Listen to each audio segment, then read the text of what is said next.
नमस्कार, मी चंद्रकांत शिंदे. शिंदे अकॅडमी या यूट्यूब चॅनलवर तुमचं सर्वांचं स्वागत. या व्हिडिओमध्ये आपण फ्री एनर्जी विषयी चर्चा करणार आहोत. तर फ्री एनर्जी पहा कशी तयार केली जाते. दोन मोटर घेतलेत आपण आणि ह्या दोन मोटर एकमेकांना त्यांचा जो शाफ्ट आहे तो एकमेकांना जोडला. पहा मोटर आणि जनरेटर हे काय आहे की दोन्ही एकच आहे. ठीक आहे, तुम्ही AC घ्या किंवा DC घ्या, मोटर जनरेटर एकच असतो. फक्त त्याच्यामध्ये काय असतं की मॅग्नेटिक फील्ड तयार झाली पाहिजे बस. मोटरमध्ये काय होतं की आपण इलेक्ट्रिकल एनर्जी देऊन मॅग्नेटिक फील्ड तयार करतो आणि जनरेटरमध्ये मॅग्नेटिक फील्ड किंवा इलेक्ट्रोमॅग्नेट किंवा आपण परमनंट मॅग्नेट वापरून तयार करू शकतो. तर ते दोघांचं कार्य एकच असतं. तर हे दोन मोटर आपण एकमेकांना जोडलेले आहेत आणि आता त्यातली फक्त एक मोटरला आपण काय करायचं फिरवायचं आहे. एक मोटर जर फिरवली तर त्या फिरवल्यानंतर ही समोरची मोटर जी आहे ती जनरेटर सारखं काम करणार आणि त्याच्यामधून काय करणार इलेक्ट्रिसिटी तयार होणार आणि आपण पहिल्या मोटरला ती इलेक्ट्रिसिटी देणार आणि यामुळे काय होईल की जनरेटरमधून आलेली इलेक्ट्रिसिटी या मोटरला फिरवेल आणि मोटर फिरल्यानंतर जनरेटर फिरेल. तर हे असं नियोजन केल्यानंतर चालतं का? तर हे चालवतात, बरेच लोक चालवतात त्याला आणि त्याला फ्री एनर्जी हे नाव दिलेले आहे. तर हे केवळ फसवण्याच्या धंदेत पहा, बाकी काही नाही अजिबात. कारण काय होतं पहा की energy cannot be created, cannot be destroy. आपण एनर्जी निर्माण करू शकत नाही आणि तिला नष्ट पण करू शकत नाही. मग यामध्ये काय होतं पहा की ज्या वेळेला मोटरला आपण इलेक्ट्रिसिटी देतो तर मोटर काय 100% इलेक्ट्रिसिटीचा वापर करून 100% मेकॅनिकल एनर्जी तयार नाही करत आहे. म्हणजे आपण जर समजा 100 वॅट त्या मोटरला जर दिले तर 100 वॅटचं मेकॅनिकल एनर्जी आपल्याला मिळत नाही. ते आपल्याला 90 वॅटचीच मेकॅनिकल एनर्जी मिळते. मग जी जनरेटरला जर आपण 90 वॅट जर एनर्जी जर दिली तर जनरेटर हा 90 वॅट आपल्याला इलेक्ट्रिसिटी तयार नाही करून देत, ते आपल्याला 80च देणार आहे. म्हणजे आपण 100 वॅट मोटरला प्रोव्हाइड केली तर आपल्याला 80 वॅटच मिळणार आहे. म्हणजे यामध्ये 20 वॅटचा या भागामध्ये काय झाला, लॉस झाला आहे. मग हा लॉस कशाच्या माध्यमातून झालेला आहे? तर मोटर फिरताना गरम होते, फ्रिक्शन होतं, बेरिंगमध्ये फ्रिक्शन होतं. ही एनर्जी त्या फ्रिक्शनमध्ये आणि हीटमध्ये वायाला जाते. जनरेटरमध्ये सुद्धा तेच होतं. जनरेटरमध्ये सुद्धा काय फ्रिक्शन होते. त्यानंतर मॅग्नेट तयार करायला आपल्याला एक वेस्ट एनर्जी तयार करावी लागते. त्यानंतर त्यामध्ये सुद्धा जी इलेक्ट्रिसिटी तयार होणार त्या भागामध्ये सुद्धा गरमी तयार होणार आहे. म्हणजे ही गरमीमध्ये आणि फ्रिक्शनमध्ये ही एनर्जी लॉस होतो.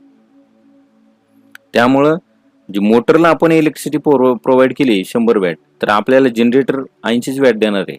मी एक रफ सांगतोय तुम्हाला.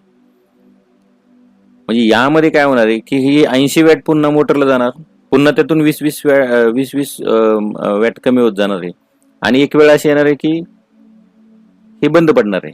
पण हे काही सेकंदाच्या आतमध्ये बंद पडतं, कारण ही एनर्जी यामध्ये एक्स्ट्रा तयार होत नाही. ठीक आहे, एनर्जी नाही तयार होत. आता काही जण व्होल्टेज वाढवतात, व्होल्टेज बूस्ट केला म्हणजे एम्पियर कमी होणार आहे, एनर्जी नाही वाढणार याच्यामध्ये. व्होल्टेज वाढवलं म्हणजे एनर्जी वाढत नाही आहे. ठीक आहे, आता काही जण बघा जी सेल आहे छोटंसं आहे 1.5 व्होल्टचं सेल आहे त्याचं 230 व्होल्टेजमध्ये रूपांतर करतात.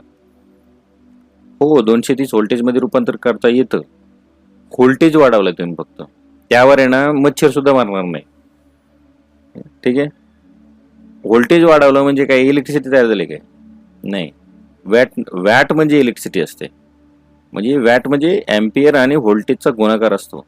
जर व्होल्टेज जर वाढवला तर एम्पियर खूप कमी होणार आहे. त्याचं जे दोघांचे जे रेशिओ आहे ते एवढाच वॅट येणार आहे, व्होल्टेज किती जरी वाढवलं तरी पण. तर ही मोटरचं काही काम होणार नाही. त्यामुळं काही जण पहा जी मुलं असतात पहा 10वी पर्यंतची, तर ते सायन्स एक्झिबिशनला हे प्रोजेक्ट करायचा प्रयत्न करतात. 2 मोटर घेऊन एकमेकांना जॉईन करतात, विनाकारण खर्च करतात आणि त्यांचा तो प्रोजेक्ट पण यशस्वी होत नाही. होणार कसं? कारण त्यांनी नियम वाचलेलाच नाही आहे. Energy cannot be created, cannot be destroy. आपण ऊर्जा निर्माण करता, आपल्याला ऊर्जा निर्माणच करता येत नाही. दुसरं काय करतात पहा, ग्रॅव्हिटी पहा, अशा पद्धतीने ते बाटल्या लावलेल्या असतात, त्याच्यामध्ये पाणी भरतात ते आणि हे फिरवतात. पाय 1 मिनिटभर ते फिरू शकतं. तर ते आधी फिरवल्यामुळे फिरतं ते. ह्याच्यामध्ये काही केल्याने फिरत नाही अजिबात. ठीक आहे. त्यामुळं असं काही ग्रॅव्हिटी वगैरे चालणारं कुठलंही मशीन या विश्वामध्ये अस्तित्वात नाही आहे. त्यामुळे याच्यावर विश्वास ठेवू नका आणि विनाकारण काही प्रयत्न पण करू नका. काही जण काय करतात की मॅग्नेट पहा, की एक फॅन आहे, त्या फॅनला मॅग्नेट चिकटवतात आणि दुसरा मॅग्नेट सोबत आणला की ते लगेच फिरायला लागतं आणि लाईट तयार होते. पहा मॅग्नेटकडे ना परमनंट मॅग्नेट आहे ते. मॅग्नेटकडे 2 पोल असतात, नॉर्थ पोल आणि साऊथ पोल. ज्या वेळेला नॉर्थ पोलच्या शेजारी नॉर्थ पोल जर आला तर त्याच्यामध्ये रिपल्शन होतं आणि नॉर्थ पोलच्या शेजारी साऊथ पोल जर आला तर अट्रॅक्शन होतं. परंतु दुसरा मॅग्नेट काय करतो, त्याला ते जे फोर्स आहे ते कॅन्सल करतो. त्यामुळं ही एक लूप तयार होत नाहीये आणि हे मॅग्नेटचं मशीन हे कधी तयार होणार नाही. ठीक आहे. आणि शेवटचं आहे पहा, की काय करतात की एक मॅग्नेट घेतात, ते मॅग्नेटला वायर गुंडाळतात आणि डायरेक्ट लाईट तयार होते. म्हणजे कुठलं लॉजिक नाही, काय नाही, काय नाही. म्हणजे जर समजा मायकेल फॅरेडे जर असता आणि त्यांनी जर हे पाहिलं असतं, त्यांनी आत्महत्या केली असती हे सगळं पाहिल्यानंतर. की मी काय बनवलंय, काय जगाला दिले आणि ह्यांनी काय बनवलं ते, कशी लाईट तयार केली. एवढे एवढे सायंटिस्ट तयार झालेले आहेत की असं वाटतं की यांना आहे ना वड्यात नेऊन एखादा नोबेल पारितोषिक द्यावा. की काय करायचं नक्की आता. हे विनाकारण काहीतरी बनवतात युट्यूबवर आणि मुलं पण पाहतात आणि तशा प्रकारचे बनवण्याचा प्रयत्न करतात. आणि कुठलं लॉजिक नाही, काही नाही, काही नाही. लाईट तशी कशी तयार होते? की एखाद्या कॉइलच्या भोवती जर मॅग्नेटिक फील्ड फिरत असेल किंवा मॅग्नेटिक फील्ड स्थिर आहे आणि त्याच्या भोवती कॉईल जर फिरत असेल तर त्यावेळेला त्या कॉईलमध्ये इलेक्ट्रिसिटी तयार होते. हा मायकेल फॅरेडे यांनी नियम तयार केलेला आहे. असं विनाकारण काही केल्याने लाईट नाही तयार होत. ठीक आहे. त्याला जनरेटरला फिरवावं लागतं आणि फिरवायला खूप ताकद द्यावं लागते, खूप एनर्जी द्यावं लागते आणि ही एनर्जी वेगवेगळ्या सोर्समधून आपल्याला मिळते. आणि यासाठी आपल्याला कोळसा जाळावा लागतो, पेट्रोल जाळावं लागतं, डिझेल जाळावा लागतो. त्यासाठी खूप वेगाने हवा व्हायला पाहिजे. त्यानंतर आपण डॅम त्यासाठी बांधतोय, डॅममध्ये पाणी साठवतो. त्यावेळेला ही इलेक्ट्रिसिटी आपल्याला तयार करता येते. एवढं जर सोपं असतं इलेक्ट्रिसिटी तयार करणं, तर मग आपण ह्या पद्धतीने केली असते ना. कशाला सरकारने एवढा खर्च केला असता आणि आपण तरी बिल कशाला भरलं असतं, आपण घरच्या घरी तयार केली असते ना. तर अशा प्रकारची काही फ्री एनर्जी, फ्री इलेक्ट्रिसिटी कुणालाही मिळणार नाही. याच्यामुळं बिलकुल विश्वास ठेवू नका. ठीक आहे. धन्यवाद.